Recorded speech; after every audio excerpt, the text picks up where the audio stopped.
Hello everyone, मैं मिथुन सिंह स्वागत करता हूं आप सभी का। आशा करता हूं आप सभी बहुत अच्छे होंगे। एनवीएस की जीके जीएस की क्लासेस चल रही है और ऑलरेडी हम लोगों ने 100 क्वेश्चन को अचीव कर लिया है और इस क्लास में हम लोग 20 और अचीव कर लेंगे तो लगभग 120 क्वेश्चन आपका हो जाएगा। और आगे भी रोज़ क्लासेस आते रहेगी तो प्लीज़ आप उसे देख लें और अपने दोस्तों तक उस वीडियो को ज़रूर शेयर करें। लिंक आपको डिस्क्रिप्शन बॉक्स में भी मिल जाएगा जीके की प्लेलिस्ट की, और प्लेलिस्ट जो चैनल का प्लेलिस्ट बना है वहाँ से भी आप जाकर देख सकते हैं। तो चलिए, मेरी फर्स्ट क्वेश्चन आपके सामने ये रहा। उत्तर गुप्त युग में विश्वविद्यालय कौन सा विश्वविद्यालय था जो कि बहुत ही प्रसिद्ध था? तो देखिए, सिंपल सी बात है, नालंदा विश्वविद्यालय था ये। और आपको जवाब देना है, नालंदा विश्वविद्यालय जो है उसे किसने जो है ध्वस्त कर दिया, बर्बाद कर दिया? आंसर आप लोग नीचे कमेंट करके बताइए, नालंदा विश्वविद्यालय को किसने बर्बाद किया था। अगले क्वेश्चन की ओर हम लोग बढ़ते हैं। क्वेश्चन नंबर 102, भारतीय नेपोलियन की उपाधि किसे दी गई है? वेरी वेरी इंपॉर्टेंट क्वेश्चन, बहुत बार एग्जाम में ये आ चुका है।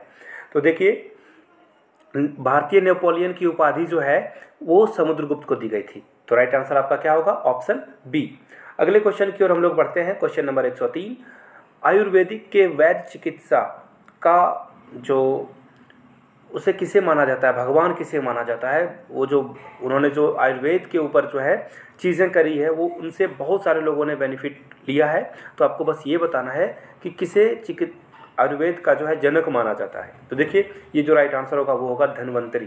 धन्वंतरी ने आयुर्वेद को बहुत आगे तक उन्होंने लेकर गया और आज भी हम लोग आयुर्वेद से जो भी रोगों का उपचार कर पाते हैं इन्हीं की देन है। तो राइट आंसर आपका होगा ऑप्शन सी।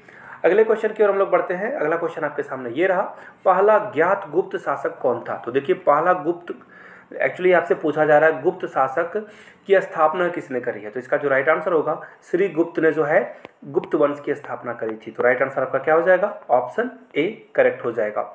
अगले क्वेश्चन की ओर हम लोग बढ़ते हैं। क्वेश्चन नंबर 105, रोमन साम्राज्य के साथ भारत का व्यापार रोम पर किसके द्वारा आक्रमण करने के साथ समाप्त हो गया था? तो देखिए, इसका जो राइट आंसर होगा वो हुनों ने जब आक्रमण किया तो भारत का रोमन साम्राज्य के साथ व्यापार जो है कट ऑफ हो गया, खत्म हो गया।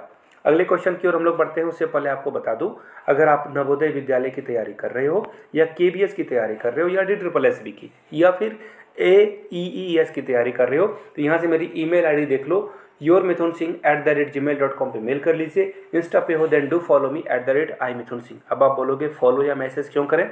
तो एनबीएस और केबीएस के जो प्रीवियस ईयर क्वेश्चन पेपर है वो 100 रुपीज़ में आपको प्रोवाइड कर दिया जाएगा। फर्स्टली, अगर आपको नोट्स चाहिए तो 499 में ये नोट्स आपको मिल जाएगा। बिल्कुल एक अफोर्डेबल प्राइस पे ये चीज़ें आपको मिल जाएगी। आगे बढ़ेंगे अगले क्वेश्चन की ओर।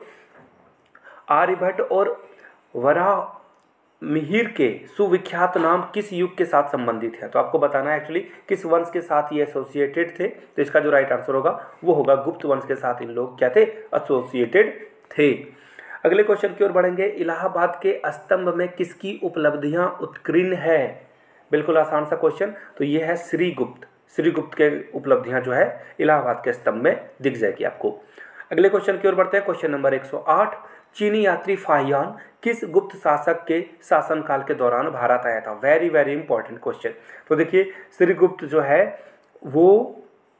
फाहियान जो है वो भारत आया था। उस समय भारत में चंद्रगुप्त द्वितीय का शासन चल रहा था। किसका? चंद्रगुप्त द्वितीय का। सी आपका करेक्ट आंसर होगा।